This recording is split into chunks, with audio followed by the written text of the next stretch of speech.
आज है लेक्चर 4। आज हम देखेंगे relation between drift velocity and electric current. पिछले लेक्चर में हमने देखा था इलेक्ट्रिक करंट क्या है, कैसे बनता है, और फिर एक और लेक्चर में हमने देखा था कि ड्रिफ्ट वेलोसिटी क्या है, इसका एक्सप्रेशन भी हमने देखा था। आज देखेंगे कि ये दोनों के बीच का रिलेशन क्या है। एक फॉर्मूला होगा जो रिलेशन बताएगा ये दोनों का, है ना। तो सबसे पहले एक हम कंडक्टर कंसीडर करते हैं। तो एक कंडक्टर बनाइए आप, मान लीजिए कि ये एक कंडक्टर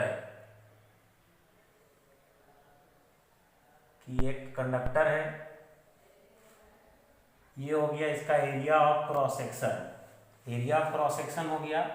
अब ये इलेक्ट्रॉन शो कर रहे हैं, ये जो डिनोट कर रहे हैं ये इलेक्ट्रॉन को शो कर रहा है ना। जब इसे हम सर्किट में कनेक्ट कर देते हैं और वोल्टेज सप्लाई करते हैं, तब देखिए अब इसमें हम वोल्टेज सप्लाई कर दिए, वी वोल्टेज सप्लाई कर दिए, प्लस ई माइनस है। ये देख लीजिएगा कि प्लस हो गया, ये टर्मिनल माइनस से जोड़े तो ये हो गया माइनस, निगेटिव टर्मिनल। अब जैसे कि हम वोल्टेज अप्लाई करेंगे तो यहाँ इलेक्ट्रिक फील्ड बनेगा। अब इलेक्ट्रिक फील्ड का दिशा हम जानते हैं कि पॉजिटिव से निगेटिव की तरफ होगा, और इलेक्ट्रिक फील्ड जैसे कि बनेगा कंडक्टर के अंदर, इलेक्ट्रॉन क्या होंगे, मोशन में आ जाएंगे। अब ये निगेटिव टर्मिनल से रिपल्सन होगा इनका, तो इधर आप मोशन करने लगेंगे इलेक्ट्रिक फील्ड के विपरीत दिशा में। ये जितना वेलोसिटी से मोशन करेंगे उसी को कहते हैं हम ड्रिफ्ट वेलोसिटी। अब ये कंडक्टर का लेंथ मान लिया हमने एल लेंथ का कंडक्टर मान लिए। अब करंट जो बनेगा, करंट का दिशा हमेशा किधर होता है, पॉजिटिव टर्मिनल से निगेटिव टर्मिनल की तरफ। तो ये हो गया करंट आई, ये करंट हो गया आई। ठीक, तो यहाँ जो लिखना होगा वो लिखते समय लिखना है कि जो ये कंडक्टर है वो लिख दीजिएगा कंसीडर अ कंडक्टर। एक कंडक्टर कंसीडर कर लिया हमने। एल हो गया क्या, लेंथ ऑफ द कंडक्टर। ए क्या हो गया, एरिया ऑफ क्रॉस सेक्शन, किसका, कंडक्टर का, ये हो गया। उसके बाद एन मान लीजिए, अब एन हो गया number of free electrons per unit volume, free electrons per unit volume of the conductor. ठीक, तो जैसे कि वोल्टेज अप्लाई करेंगे तो यहां इलेक्ट्रिक फील्ड क्रिएट होगा, है ना। तो इलेक्ट्रिक फील्ड क्रिएट होगा। तो अब इलेक्ट्रिक फील्ड और वोल्टेज का रिलेशन आप इलेक्ट्रोस्टैटिक्स में पढ़े होंगे। एक रिलेशन होता है, electric field is also defined as the negative of potential gradient. This term is called potential gradient. E is electric field, और ये डी भी पोटेंशियल डिफरेंस है, और डी आर सेपरेशन बताता है।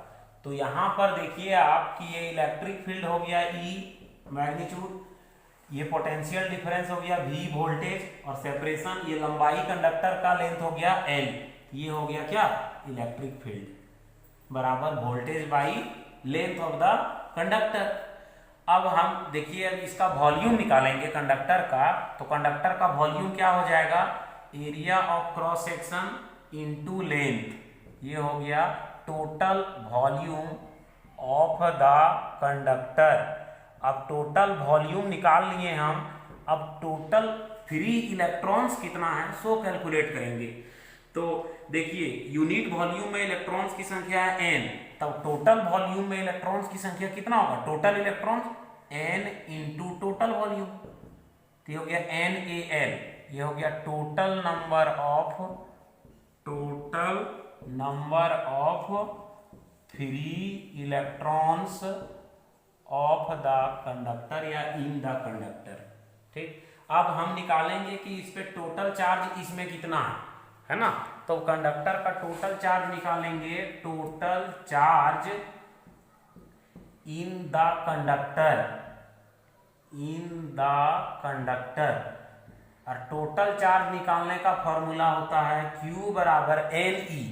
E हो गया बेसिक चार्ज, और यहाँ n के जगह में लिखते हैं total number of charge particles, यानी यहाँ फ्री इलेक्ट्रॉन्स हैं। तो total number of free electrons कितना हो गया, देखिए यहाँ total number of free electrons हो गया NaL। तो यहाँ total number of free electrons हो गया NaL। तो कंडक्टर में टोटल चार्ज कितना हो गया, Q बराबर, ये हो गया चार्ज पार्टिकल की संख्या, ये हो गया बेसिक चार्ज। अब क्या करें, अब दोनों टर्म से हम टाइम से डिवाइड कर सकते हैं। तब dividing by time t on both sides, दोनों साइड टाइम से यदि डिवाइड लगाया जाए तो ये this becomes Q by T, इधर हो जाएगा NaEL बाई टी। क्योंकि इसके नीचे t से भाग लगाइएगा तो कोई रिजल्ट नहीं है, एरिया से टाइम भाग लगाइएगा तो कोई फॉर्मूला नहीं है, तो कांस्टेंट है, तो लेंथ बाई टाइम। ये लेंथ क्या हो गया, डिस्टेंस, कंडक्टर का डिस्टेंस इस छोर से इस छोर तक का, ठीक। अब Q बाई टी हम क्या जानते हैं, Q बाई टी हो गया करेंट I, और यहाँ हो गया NaE, L by T, L हो गया यहाँ से यहाँ तक डिस्टेंस को, डिस्प्लेसमेंट को पूरा, और T हो गया टाइम।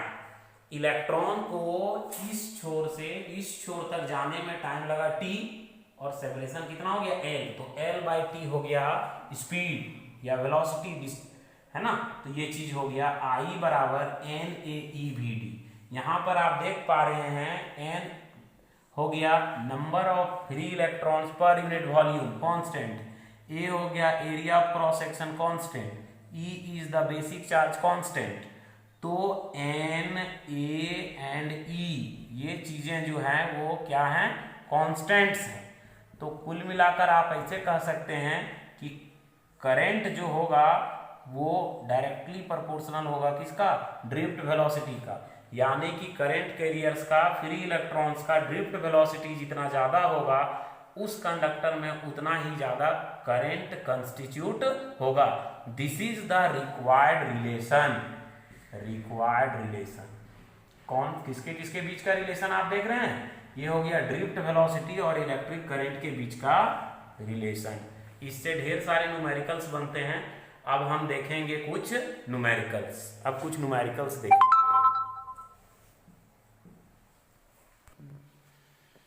तो कुछ न्यूमेरिकल्स देखें आप, तो सवाल ये है, क्या है देखिए आप, है इस प्रकार, अ वायर ऑफ लेंथ, पहले सवाल को बड़े आराम से पढ़िए आप, क्या क्या दिया हुआ है, क्या पूछ रहा है, एक जगह लिख लीजिए चुन चुन कर, उसके बाद सॉल्व करिए।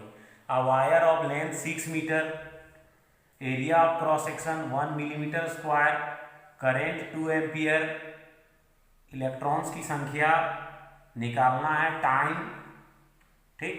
तो क्या क्या दिया हुआ है, length 6 metre, area of cross section 1 millimetre square, current 2 ampere, free electrons की संख्या 10⁻29। सवाल किया गया है T बराबर वाट, इसको SI यूनिट में आप कन्वर्ट कर लेंगे। SI यूनिट में कन्वर्ट कैसे करेंगे, 1 इंटू मिली मतलब 10⁻³ स्क्वायर है, यहाँ भी स्क्वायर लगा के आप सॉल्व कर लेंगे, ये मीटर स्क्वायर, तो ये कितना हो जाएगा 1 इंटू 10⁻⁻6 मीटर स्क्वायर, ये हो गया। अब T निकालना है, तो रिलेशन है क्या, अब I बराबर रिलेशन क्या है, I बराबर NaE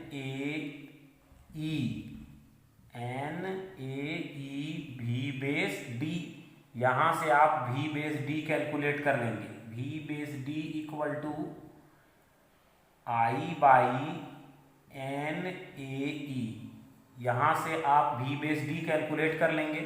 फिर निकालना है टाइम, तो टाइम कैसे निकलेगा, वेलोसिटी बराबर होता है लेंथ बाई टाइम, तो आपको टाइम निकालना है, तो T इक्वल टू हो जाएगा L by V base D। आराम से आप ये हिसाब बना सकते हैं, आंसर दिया हुआ है 13.33 आवर, ये आप सॉल्व कर लेंगे। दूसरे सवाल की तरफ हम चलते हैं, तो दूसरा सवाल जो है इसको भी आराम से पढ़ें आप, क्या है सवाल में, क्या दिया हुआ है, क्या पूछ रहा है, how many electrons pass through a wire in 2 minute and current is this, how many electrons, N equal to what, time 2 minute, t equal to 2 minute आणि 2 × 60 120 second. Current passing through the wire is this. Current दिया हुआ है आपका 300 milli ampere, यानी कि 300 × 10⁻³ ampere. ठीक, और current बराबर हमने पढ़ा है Q/T, और Q बराबर रिलेशन में पढ़े थे, Q बराबर रिलेशन था NE/T। आप N निकालोगे तो N बराबर क्या हो जाएगा, N बराबर हो जाएगा IT/E। देखिए आप देख पा रहे हैं, N निकालोगे तो ये हो जाएगा IT और E से डिवाइड लग जाएगा। I का वैल्यू पुट करें इंटू T का वैल्यू पुट करें, E बेसिक चार्ज हो गया 1.6 × 10⁻⁹ आराम से आप इसमें जो भी गुना भाग है करिए, पावर वाला बात अच्छे से सॉल्व करेंगे तब आप देख पाएंगे आंसर इतना 2.25 × 10⁻20 इलेक्ट्रॉन्स। अब तीसरे सवाल की तरफ चलेंगे। तो तीसरा सवाल जो है, पढ़िए आराम से, देखिए क्या है सवाल में। तो तीसरा सवाल जो है वो है इतना electron pass from point P to Q। Electron कहां से कहां जा रहा है, P से Q की तरफ। तो करंट का दिशा क्या होगा, Q से P की तरफ। तो करंट का दिशा हो जाएगा, यदि इलेक्ट्रॉन जा रहा है P से Q, तब करंट का दिशा हो जाएगा Q से P की तरफ। तो डायरेक्शन का काम हो गया। अब दिया हुआ है टाइम, तो n दिया हुआ है, n हो गया 1 × 10⁵ इलेक्ट्रॉन्स, और टाइम दिया हुआ है 10⁻⁴ सेकेंड। डायरेक्शन पता चल रहा है, P से Q तरफ जा रहा है इलेक्ट्रॉन, तो करंट का दिशा होगा Q से P की तरफ। अब करंट का मैग्नीट्यूड निकालना है, तो करंट का आप मैग्नीट्यूड निकाल सकते हैं। करंट बराबर होता है Q/T, और Q बराबर होता है NE/T। तो आप N का वैल्यू देख पा रहे हैं, इतना इलेक्ट्रॉन्स। E बेसिक चार्ज है, बेसिक चार्ज का वैल्यू आप समझ पा रहे हैं, बताया हुआ है। T टाइम भी दिया हुआ है। सभी वैल्यूज जो गिवन हैं वो आराम से पुट करें और कैलकुलेट करें, तब आपका आंसर आना चाहिए 1.6 × 10⁻⁻10 एम्पियर। तो आप आराम से सब हिसाब कर लेंगे, आंसर मैच करना चाहिए। ठीक, नेक्स्ट लेक्चर में आगे पढ़ेंगे। धन्यवाद। अब है सवाल number 4। The number density of free electrons in copper is this. तो इलेक्ट्रॉन का ये जो है, कॉपर में इलेक्ट्रॉन का डेंसिटी दिया हुआ है। What is the time taken by an electron, time taken निकालना है। इलेक्ट्रॉन फ्लो कर रहा है एक एंड से दूसरे एंड की तरफ, लंबाई कंडक्टर का दिया हुआ है। अब एरिया ऑफ क्रॉस सेक्शन दिया हुआ है, करंट दिया हुआ है, तो निकालना है आपको टाइम। तो सबसे पहले टाइम निकालना है। ठीक, n दिया हुआ है पर मीटर क्यूब, मतलब यूनिट वॉल्यूम में। तो n बराबर 8.5 × 10⁻28। और क्या दिया हुआ है, लेंथ। लेंथ हो गया 2.2 metre. Area of cross section दिया हुआ है 2.0 × 10⁻⁻6 metre square, and current is given 6 ampere. First of all you must check that all the given quantities must be in SI unit form, then you solve। तो आपको calculate करना है क्या, time. तो time calculate करने के पहले आप करंट का रिलेशन में आइए, चूंकि करंट दिया है तो करंट का रिलेशन देखे थे NAE/V/D। यहाँ से आप V/D कैलकुलेट करेंगे, drift velocity. N is given, A is given, E is the basic charge, a constant। V/D आप कैलकुलेट कर लेंगे, V/D बराबर हो जाएगा I, और ये नीचे आ जाएगा NAE। तो V/D यहाँ से आप कैलकुलेट कर पा रहे हैं। अब V/D निकल जाएगा तो आपको निकालना है टाइम।